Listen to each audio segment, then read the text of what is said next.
Hey there, Internet. I'm Annie. I'm Kit. And I'm Mac. And this is the JEM Jam, where we do an episode-by-episode recap of the 1980s cartoon JEM and the Hologram, because both it and the comic are truly outrageous, but more importantly, they are truly dark! Dark JEM! Dark JEM! Dark JEM! Dark JEM! Dark JEM!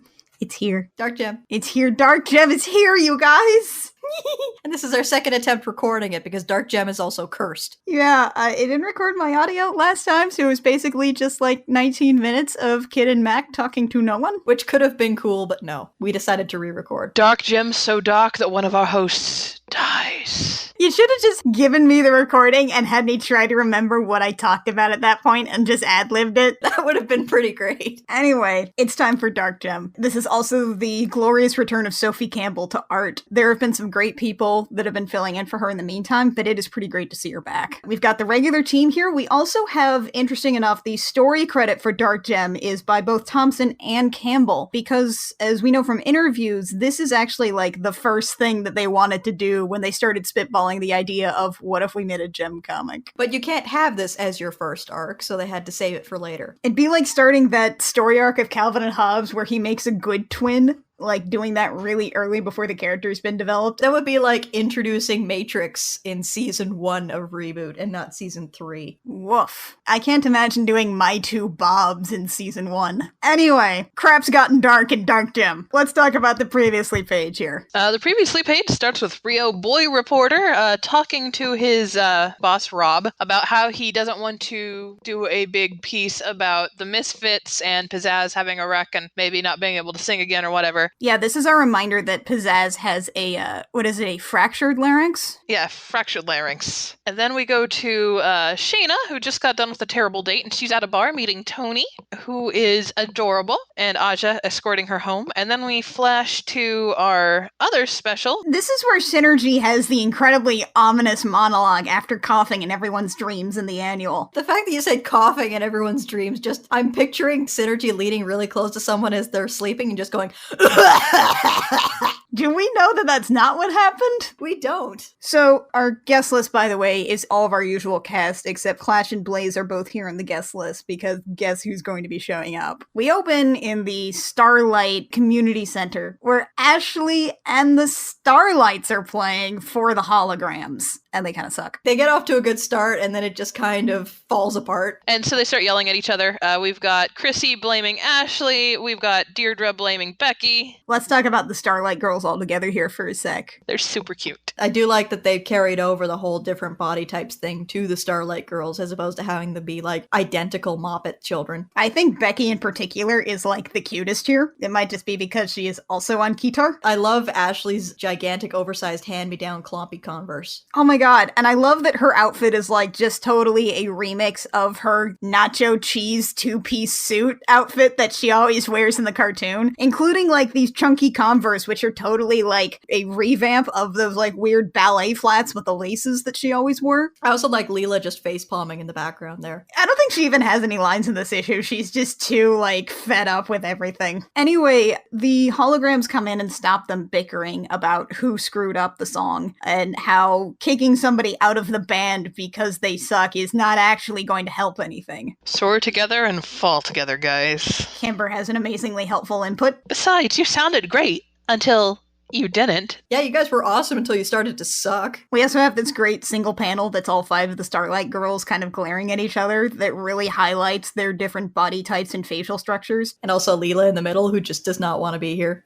At all. And then Jerrica pops in, which, by the way, Jerrica has a pixie cut now that looks so nice on her. Ah! And glasses. Ah! She looks so good in glasses. I want her to wear glasses as Jerrica, like, forever now. It also, like, makes it a bit more of a Clark Kent thing. But Jerrica pops in with what is sort of our normal for this issue, our sort of moral that we are going to get away from as everything gets so much darker, which is, take it from us, we played for years and we had many, many fights, but turning on one another will get you nowhere. You're in this together, and all you have are each other. And we flash to the Misfits, who are presently at Pizzazz's house with Jetta, with adorable hair, playing with the cat, and meanwhile, Stormer is preparing a drink in a delightful cup for Pizzazz. Pizzazz has a male tears mug. Also, I really, really, really, really, really, really, really, really love Stormer's hair in this issue. It is like 50s pinup hair. Oh my god, it's like Amy Meberson's hair for Stormer, like, to the nth. It's so cute and glossy. Also, as usual, I love Pizzazz's pajamas.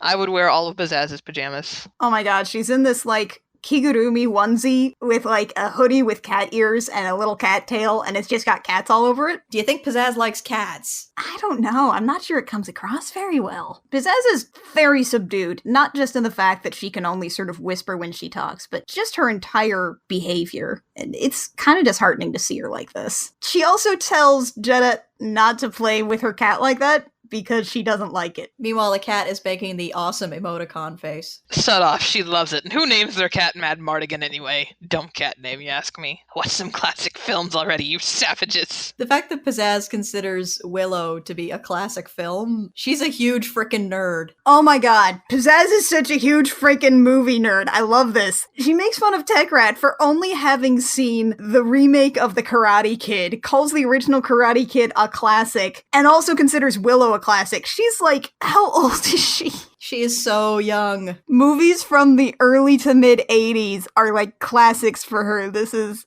oh, honey. You baby. Stormer points out that they actually have to go, and then all the Misfits are in a real hurry to say that they're not all going to the same place at all. Doctor's appointment. Hair salon. Bagels. What's really great about this panel is that Stormer and Jeddah are both looking off to the side, clearly lying, and then Roxy's gazing into the abyss, thinking about bagels. It's the first thing that came to her mind. She completely blanked on anything and just bagels. Oh, so we get Pizzazz in this tiny little panel just sitting alone on the couch with her cat nuzzling up to her. Oh, it's so cute and sad. With the hoodie pulled up and it's got the little kitty ears. Oh my goodness, I love Pizzazz and I want those pajamas and I want that cat. Anyway, they're all rushing off together in Roxy's car, lamenting the fact that they are terrible liars. So they're all driving together because it turns out that the bagel appointment that they have is not a bagel appointment. It is a meeting with Harcourt and 5x5 Records. And Pizzazz was distinctly not invited. And Stormer's like, we stand united, we are a team, we are the four of us a team, right? And then everybody not entirely confidently says right. Also, Roxy is wearing shark earrings that look incredibly heavy. Yeah, she's got like this cool shark bracelet that goes with it.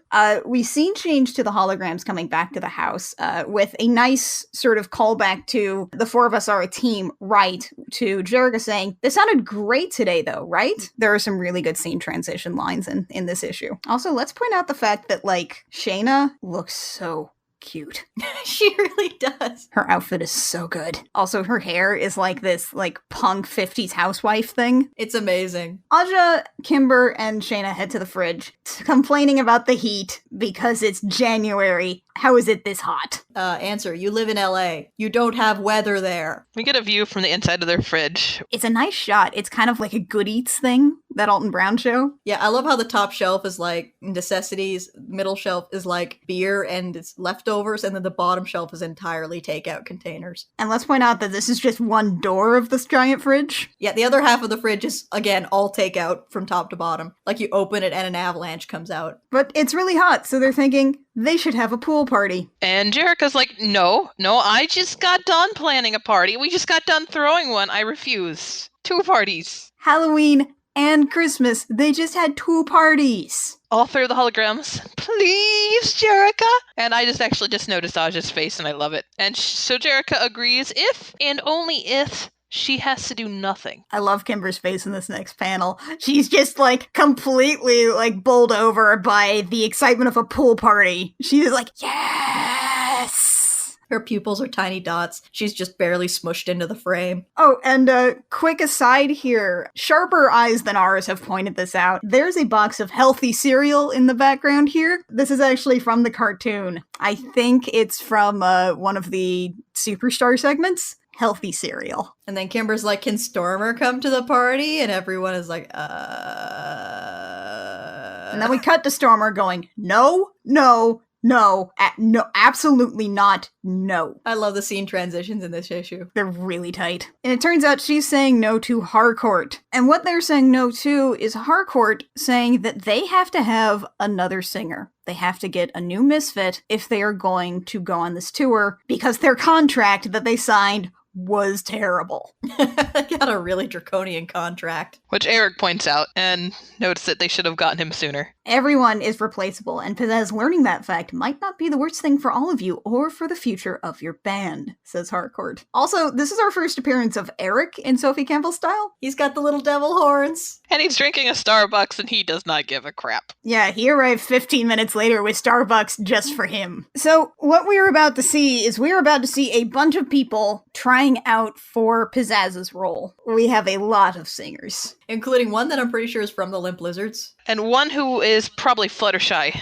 Yeah, that's definitely Fluttershy down there, who's singing Attack of the Night with all these little curly cues. Yeah, so they do some really cool stuff with the lettering here for the singing. Everybody sings it a little differently. There's different colors, there's different sort of fonts, and it's a really good way to indicate how different everybody is and how not the Misfits they are. Including one that's just a close-up of somebody's eye as they're screaming, which they've got part of the act down. I really like the totally, late 80s punk rock Attack of the Night person in the last panel. Meanwhile, back at the Holograms mansion, Kimber and Aja are hitting each other with pool skimmers. And definitely not planning a pool party. Shayna's doing it, and of course, predictably, Kimber gets interrupted because her phone makes a ping-ping. So she checks her phone and Aja whacks her right over the head with the pool skimmer. With the spinning pool skimmer of death move. And then in the bottom panel, we have Synergy show up and say, Jerica, may I ask you a favor? Will you listen to something for me? And Jerica, of course, agrees, because why wouldn't she agree? Because it's Synergy. We can all trust Synergy, right? Synergy would never do anything bad. Oh dear! And then you flip to the next page and oh no. Yeah, so there's this really interesting visual going on here. They chose these really cool looking effects for the music being played here. It's all black with orange and yellow edges, and it's jagged and disconcerting, and it's awful. I hear it as the Reaper noise from Mass Effect. That's absolutely what I'm hearing here. It's just this horrible feedback, staticky noise that seems discordant, like there's no melody here. Jerica can't believe it. She's like, what is that? Synergy goes, oh, you do not like it. And then there's this moment where Jerica, you see these sounds going into her ears as there's this blank text bubble. Jerica? No. I do like it. And the Gemstar earrings and her eyes have both turned black, and it's really creepy and terrifying. Oh my god, this page is so freaking creepy.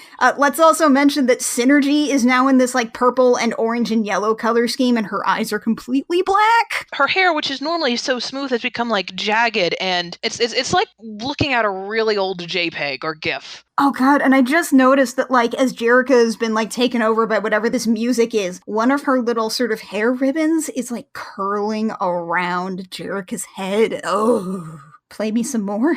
Of course, Jerica. It's so creepy, oh my god! And then we cut to Roxy screaming, "This is agony!" And Eric is just zoning out, staring into space. These people suck, Eric! They're not great, says Eric. Eric, bring us someone who doesn't suck. And in comes Clash, with coffee. Oh, thank God, I was dying. And a box of candy-coated Zips, which is also from the cartoon, which stands in direct opposition to healthy cereal. Roxy, you texted Clash? We always text Clash when we need coffee. And then Stormer points out, that means Clash is going to tell Pizzazz about the auditions. I'll keep your secret on one condition. I get to audition. Clash has a plan. Meanwhile, Eric has completely passed out on the soundboard. He is so done. He is so done with everything. On top of all of this crap, here comes Clash. Eric needs a lie down. Speaking of lie downs, the pool party is ready and the doorbell is ringing. And the doorbell rings and Aja says, that's you, Legs. And Kimber's like, why do I have to get the door? And Aja points out, Shayna did the food and drinks and skimmed the pool. I rigged up the music, got out the towels, pool toys, and shuffled all the patio furniture. You texted. So you're on doorbell duty. Aja also made the point of inviting someone for Shayna. And Shayna's not happy about this. She's like, no, please no. Listen, I know for a fact that you like this one. She invited someone that Shayna will like. And by the way, they're all in really cute swimsuits. Cute bartender Tony person. Tony's here! Tony has gotten a bit of a redesign since we saw him. Yeah, we only saw him from the waist up last time, but Tony's sort of he's not generic comic book muscle guy. Kind of a Michael Orr look. He's tall, he looks like a linebacker. He's adorable. He is a giant person, and Shayna is tiny, and it is so cute. Shayna could fit in his pocket. Oh my gosh. We also find out that Tony is actually paying his way through film school by working at the bar. Shayna also mentions that she is actually currently going to the Fashion Institute. Everyone's cute. Speaking of cute, Craig shows up. He shows up and he's adorable. And Aj is adorable with him. And Aj is like, look what I have made. And Craig's like, you are a powerful but benevolent god. And then Craig throws her into the pool. Oh, it's so cute. And Miss Thompson, how dare you make me root for the heterosexuals like this? This must be really hard for you, Kit. This goes against everything I believe in. At least Aj is a confirmed bisexual in this, so. Does that make you feel a little better? It does. It helps a bit. Okay. Yeah, there's schmooples for everybody in JEM the comic. And then we get Kimber and Rio interacting. And he calls her kiddo. This is something that I don't think we ever really got in the cartoon. We got maybe once or twice. I think the Kimber's Rebellion episode when he was like, what's the matter? And she is like, hey, did you know that Jerica is really, whoops? Yeah, no, he's actually like interacting with her and it's cute because he's like definitely going for like a little sister vibe. Because at this point, he's been over at their house like a ton. Kimber is sad that the Stormer couldn't come and Craig makes a connection. Oh my god, you're the musician she's dating. Huh? You're dating Stormer. Well, that's kind of secrety. Holy crap, you're Stormer's brother! We finally get the reveal. And Kimber's like, Aja, we're dating siblings. This is the best. And Aja's like, we have to break up immediately. I gotta admit, this is a little less dramatic than it is in the cartoon, but I'm actually kind of delighted by how sort of low-key it is. Because this is actually how low-key it would probably be. Let's be honest. I do like Craig sort of hiding in the water there. Oh, babies. And then we flash back to the audition. Oh, honey. So it turns out Clash sucks. Clash really sucks. I was wrong. This is agony, says Roxy. We were talking about the visual effects of everyone singing when they were auditioning for Attack of the Night, and Clash is maybe the worst yet. It looks like a child drew it. Yeah, it looks like a child drew it. It's all disjointed and broken up in ways it shouldn't be. Attack of the Night! Don't know why you fight. Holy crap, I just noticed that Clash is wearing her little cymbal bracers. She is. And that'll do it, Clash. Come on in. And Eric turns to the Misfits and is like, which one of you is telling her? I love how not only does he have devil horns in his hair, but also in his eyebrows. Yeah, his eyebrow game is off the frickin' charts. Also, Roxy's disgust face in panel 1 is really great. Oh, it's so good. It speaks to something in my soul. And then we actually get to Clash being told, and in a very good move, it's just a panel of her being excited, and then, oh. Clash, I'm really sorry, you suck. Poor Clash. And they're ready for the next singer. And it's Leia Dwyer. Oh, hi Blaze. I love your hair. I'm sorry your friendship with Clash is about to be ruined. Yeah, because she walks in and Clash has murder in her eyes. And all she says is, what the hell? Speaking of what the hell, we have Jerica arriving on the scene with black hair and wearing a really cool looking but menacing looking bathing suit. It's incredible. All of this is like hashtag my aesthetic. Let's also note that the holograms, according to these like music art styles back here, are maybe listening to their own music. Or possibly bubblegum pop. That's Barbie Girl happening in the background. It's dual layers of ironic. Anyway, Jerica's wearing these huge sunglasses as well. Shayna walks up and is like, are you okay? Absolutely fine, Shayna. They pop in like, when did you do that to your hair?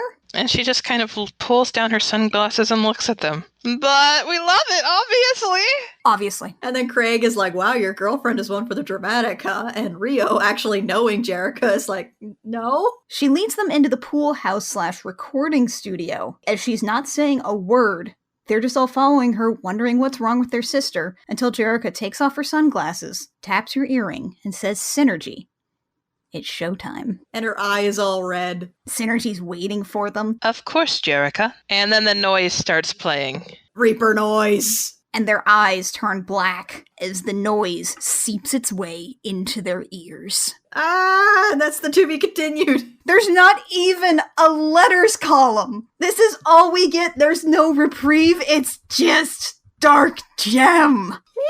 Oh, I can't believe it's finally here. I'm so excited about Dark Gem. I can't get over it. I can't get over how excited I am for all of this. This is, I believe, a 6-issue arc. We actually take a brief break from Dark Gem because the next issue is the Valentine's Day arc, which is not in the middle of all of Dark Gem. Yeah, that would be weird, although it's still kind of weird. Thompson said that she kind of learned her lesson after the scheduling conflict that made the holiday special come out of continuity. So this is just, a fun little aside with cutesy hearts and everybody's going on datos. Also, just like props to Kelly Thompson for actually further rectifying the mistake of there only being a Halloween special. I'm excitedly awaiting the President's Day special. Please, let's not do the storyline where the president gets kidnapped by a supervillain, please. No, please, let's do it. Oh, yes, please. Yes, please. I'm still waiting for that Transformers crossover. Make it happen. You have the power. If you guys aren't reading more than meets the eye, you know what? I can barely distinguish anything between any of these robots, and I love that comic. It's great. You start out going, I can't tell any of these characters apart, and then by issue 11, you're like, why am I crying over a gay memory stick? I think that'll about do that for us today. The Gem Jam comes out every Sunday on iTunes, SoundCloud, Stitcher, and YouTube. You can also find us on Twitter and Tumblr. We are at the Gem Jam just about everywhere, except for Twitter, where we are at Gem Jam Cast. If you want to support the podcast, we are a Patreon-supported podcast. If you have a couple dollars to spare,